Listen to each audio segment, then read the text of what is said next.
আগের ভিডিওটাতে আমি জ্যোতিষী নিয়ে অনেক কথাই বলেছি।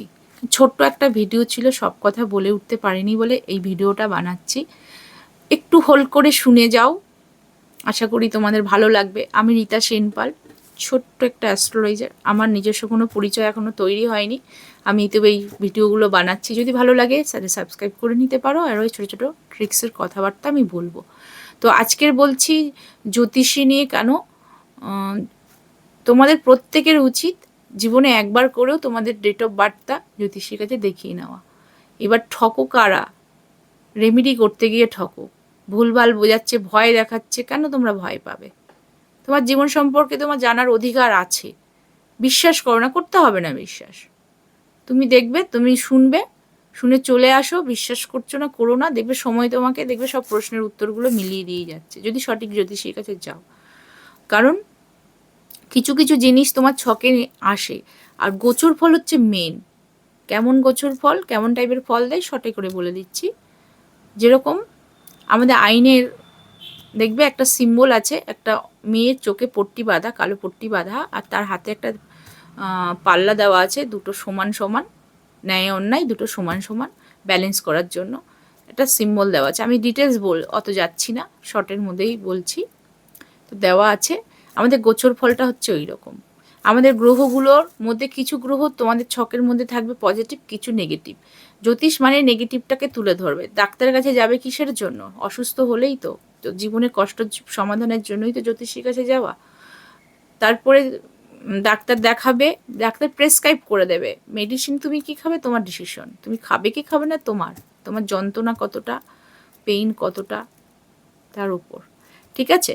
তো ওই প্রেসক্রিপশনটা তৈরি করে নেবে। তোমার জীবনের তোমার সমস্যাটা কোথায় আছে, কেন আছে, গোচর ফলে কি হবে না, গোচর ফলে এই সমস্যাটা কতটা তোমাকে পোয়াতে হতে পারে, কতটা না পোয়াতে, সেটা জেনে রাখার দরকার। কারণ ওই ছকের মধ্যেই থাকবে তোমার পূর্বকর্মের ফল, এই এই জন্মে কি করা উচিত, কর্ম, সম্পর্ক, সব কিছুই তোমার ছকের থেকে বেরিয়ে আসবে কিন্তু। ঠিক আছে? তুমি যদি সঠিক বুঝে দাও, মানে তোমার থাকা জানা থাকে, বেরিয়ে আসবে। আর যে সঠিক জ্যোতিষী, সে তো চেহারা, হাত এর সঙ্গে আবার কম্বিনেশন করে তবে একটা ডিসিশন নেবে। মানে সে তো 100% পারবে না, তো মোটামুটি 50-60% তোমার জীবন সম্পর্কে সে বলে দিতে পারবেই।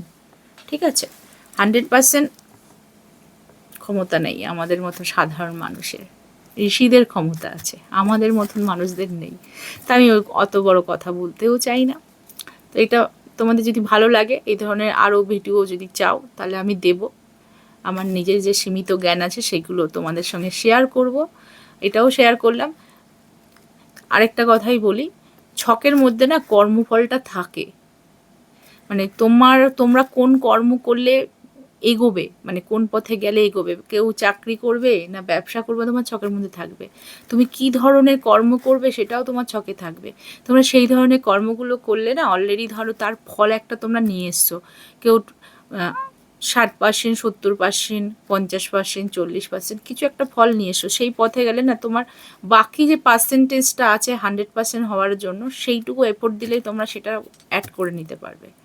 আর যদি নতুন করে কিছু করতে চাও, তাহলে তোমাদের ফুল ফেসে 100% লেবার দিয়ে 40%, 50% তোমরা তার ফল পাচ্ছ।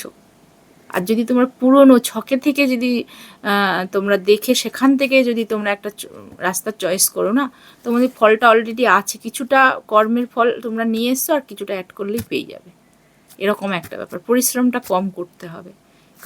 কারোর দেখবে প্রচুর পরিশ্রম করে এতটুকু পয়সা পায়, আবার কেউ জন্মই হয় এদিকে ওইদিক সেদিক, মানে নানা রকমভাবে তারা পয়সা জীবনে কামাচ্ছে। এটা মনে করো না যে সে অটোমেটিক পাচ্ছে, তার কর্ম থেকেই পাচ্ছে। সে আগে করে এসছে, এখন করছে না তো কী হয়েছে, আগে করে এসছে, সেই ফলটা শেষ হবে, সে ব্যাগে করে নিয়ে এসছে, তো সেটা শেষ হবে। এখন যেটা করছে সেটা ভালো করুক খারাপ করুক, এখন যেটা জমা থাকছে, এটা জমা থাকছে, আগেরটা শেষ হবে, তারপরে পরেরটা অ্যাড হবে। এরকম একটা জীবন। হিসাব করে দেখবে, যারা অন্যায় করছে তাদের সঙ্গে ভালো হচ্ছে। ঠিক আছে? কেন? তাদের ভালোটা তারা নিয়ে এসছে, ওটা শেষ হবে তবে তো খারাপটা তার শুরু হবে। হয়তো তার জীবনের আগেরটা শেষ হতে হতে জীবনের একদম শেষ মুখে চলে গেল, তার কিছু একটা হলেও সে মারা গেল। তার মানে এই জন্য সে নেগেটিভটা সে ভোগ করলো না, তার মানে সেই ভোগটা কিন্তু তার অ্যাড হবে, এই নয় সে পার পেয়ে যাবে। এইভাবে কর্মফলটাকে বিচার করা হয়। তো আমি আর বাড়াচ্ছি না ভিডিওটা, এই ভিডিওটা অনেকটা বড় হয়ে যাবে। তো এই ধরনের আরও ভিডিও যদি তোমরা দেখতে চাও আমার চ্যানেলটা সাবস্ক্রাইব করে নিও। একটু বেশি বকবো, প্রথম একটু বকতে হবে, তোমাদেরকে জিনিসগুলো ক্লিয়ার করে বোঝাতে হবে, তারপরে ভিডিও ছাড়বো। তো এখনও পড়াশোনা করছি, এই নয় যে সব দিক থেকে একদম পারফেক্ট আমি প্রেডিকশন করি না, আমি তোমাদের বলে দিচ্ছি, কারণ আমি খুব ব্যস্ত।